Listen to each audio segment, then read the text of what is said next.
Well, hey there, FunAhead fans. Today, I'm wearing a hat. So, I apologize to everybody. I came out to the shop today and just kind of started going nuts, and I didn't film anything. We took the intake manifold off of the top, and we started taking some of the hoses off, especially ones that had to do with air oil separator, because those run up and over the driver's side intake manifold portion. So we had to disconnect those to allow, that intake manifold to be able to come up and out of the way. So we have that out. We have basically everything freed up. We can basically go ahead and get the old air oil separator off from this point. We are going to take off the intake runners here. They are quite dirty on the inside. So I'm going to take that off, clean them, put them through the parts cleaner, clean those up really well. Also, I have the replacement gasket for the one between the cylinder head and the intake runner. So they're coming off anyway because we're replacing that gasket.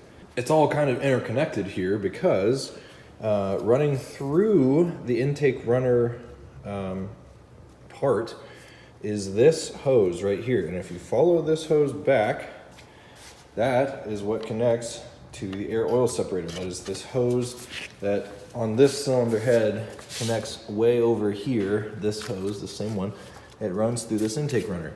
In order to get this out, I need to kind of free up some space, and the air oil separator needs to come out to kind of move this so that I can get to the last bolt of this intake runner right here to move this hose out of the way to get to that bolt, which is down there.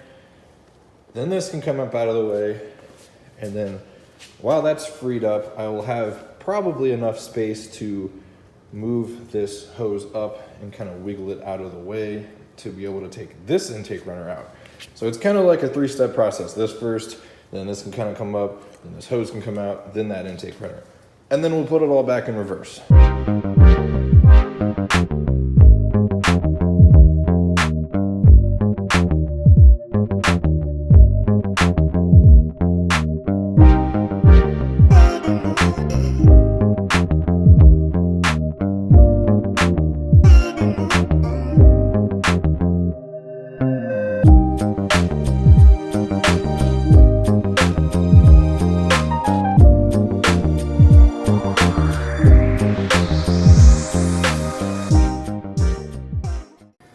So I saved you guys the boredom of watching this process, but I just got done cleaning all of the intake runners for each cylinder. Actually, a lot of these were pretty caked with carbon deposits, especially on the side walls here. Show you. So what I used was this this tool, which is actually like a wheel cleaner tool, quite a handy wheel cleaner tool. It gets in the little bits. Yeah, I used this to get down into the intake runners. Of course, coated it with brake clean, and then put it down in here. And sometimes it took several tries, but we ended up getting it nice and clean. Over here, as I think I showed. Basically, yeah, we have all of the intake parts that are totally clean and oil free now. These are starting to get pretty coated with oil because I believe my air oil separator was starting to go bad. So where the breather connects here, right at the throttle body, I think it was actually letting some oil into the intake manifold because the inside of each side of the intake manifold was coated with oil. So because of that, it would kind of get some oil deposits, and so there was some buildup on the inside. Anyway, we've got the gasket mating surface pretty cleaned up now. Of course, the whole point there is we want that to be nice and clean for sealing. One thing to note when you're doing this, make sure you have each bank in the correct top dead center orientation. You don't want to start loosening up carbon deposits and spraying brake clean down on the intake ports when you have intake valves open.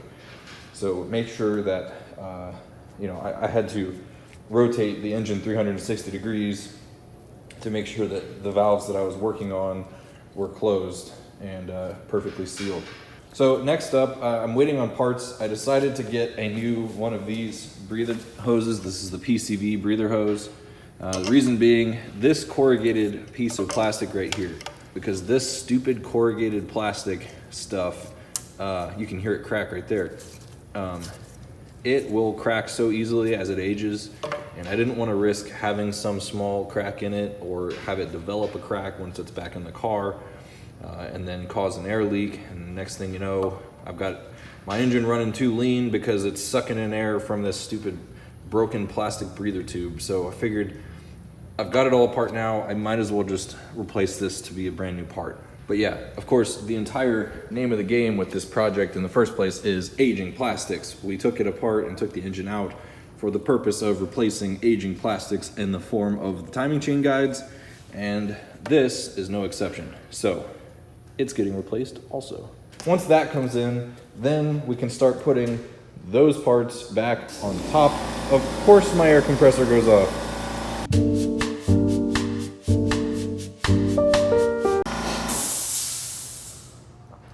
Okay, we're back. Air compressor just shut off.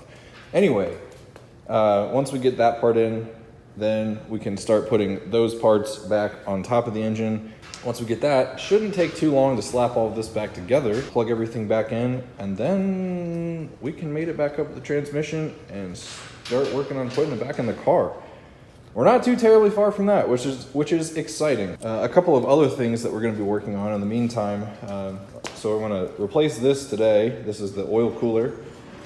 There's nothing wrong with this. However, these can potentially break, and then break internally, and then you mix your oil and your coolant, which obviously is a very, very bad day. So I got a new one of these just for preventative measures.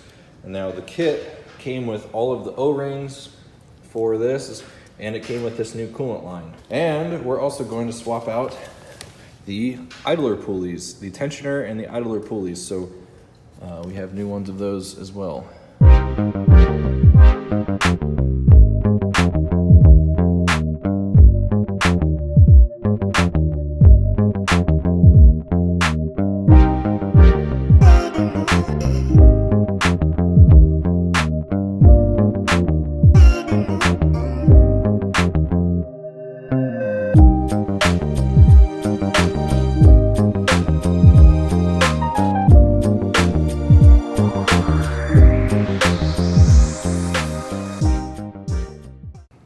Hey you guys, so let's do a quick review. First off, as you saw, we just swapped out the oil cooler. Not too bad, it was not too bad to do. Fortunately, it does come with Torx bits instead of Allens as the replacement screws. That's really nice, and it does come with a replacement hose, so we put that on. Nice new hose clamps on either end.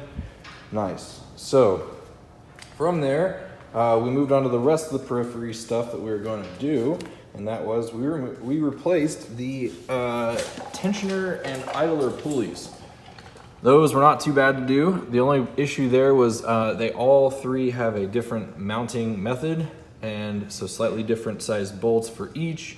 Obviously this one has a very different sized bolt. These two are very simple. All you have to do is pop the bolt out, swap out the pulley, and then put the new one in. This one's a little different. It has to be counter held in the back. Let's see if we can see. Yep, you can see the bolt back there. This one is tightened to 34 foot-pounds. It doesn't say in the manual. I assumed because it's the same diameter bolt on the inside that it was also 34 foot-pounds, so I did that. And then this one is just to 17 foot-pounds. Also, while we're talking torque specs, the oil cooler is mounted at 10 Newton meters rather. Additionally, while we had this particular pulley off, I swapped out this joint right here, which is the coolant joint that goes over to the air oil separator. There's a line that runs from the air oil separator to this. This joint is plastic, as you can tell. And again, name of the game with this entire project is aging plastics. This one is known to strand people in the event that it were to get a small crack. And of course your coolant system is always under pressure, and it's always going through heat cycles every time you run your engine. So anyway, this is a good idea to change out. It's literally like a sub $10 part, but it can strand you. So we had fantastic access to this hose while this pulley was off. I just pulled this hose down and then swapped the joint. Really easy. 10mm bolt up there holding it on. Easy peasy. Now that's all the accessory stuff for the front end of the engine. that I was gonna do, all the periphery stuff. We are literally at the point now where we're waiting on the new version of that breather hose for the oil separator.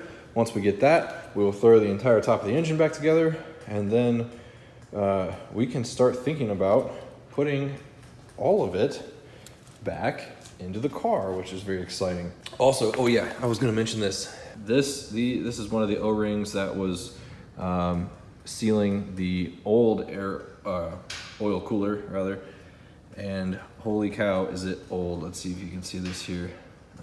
It's not really easy to tell, but basically all of these, yeah, there you go. You can see the cracks there in that rubber. All these are like dry rotting so badly, and it was completely pancaked flat. This is supposed to be round, and you can tell these are very old and flat. The oil ones are the same way. The oil ones are the smaller ones, and so fortunately the kit comes with all new O-rings, and so hopefully that puppy should be sealed up nice and tight for a very long time to come. One last thing rather, that we're waiting on the note of O-rings, is the O-rings for the top and bottom of the injectors. As you can see, I have them off currently. I pulled them off of the fuel rails just, you know, to clean them a little bit, and then just to kind of get better access to this area while I was cleaning the intake ports. Now, but while they were off, I noticed that the old gaskets were dry rotting quite a bit. They were not so much rubber anymore as they were just hard plastic, and especially the lower ones on all the injectors. So it was absolutely time to change those out. So we've got 12 new injector O-rings on the way as well. Good news! We are getting down to it with the Porsche project. So I just received in the mail yesterday the brand new breather tube. Now that we have that, and we also have the fuel injector O-rings, which I purchased replacements of, because the other ones were literally like in the status of being plastic. I could crack them apart with my hands. So let's start a time lapse of just putting together the entire top of this engine.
Look, intake manifold's back on. Sweet. The top of the engine is basically at a good state currently. I'm not going to put the plenum on because I want to leave that off so that I can have better access to the bolt for the AC compressor when I put that back in place. So I'm actually not going to put the, there it is. I'm not going to put the plenum back in place here until the engine is back in the car. What I'm going to work on next, actually, is putting the flywheel clutch pressure plate assembly back in place. We'll get that torqued down, put in place, and then we can mate up the transmission again. We are so close to being able to put this engine and transmission back in that guy, which I'm very excited about. Alrighty, well, with that, guys, thank you so much for watching FunAhead TV, and please stay tuned until next time, because we're going to start putting this puppy back into the car.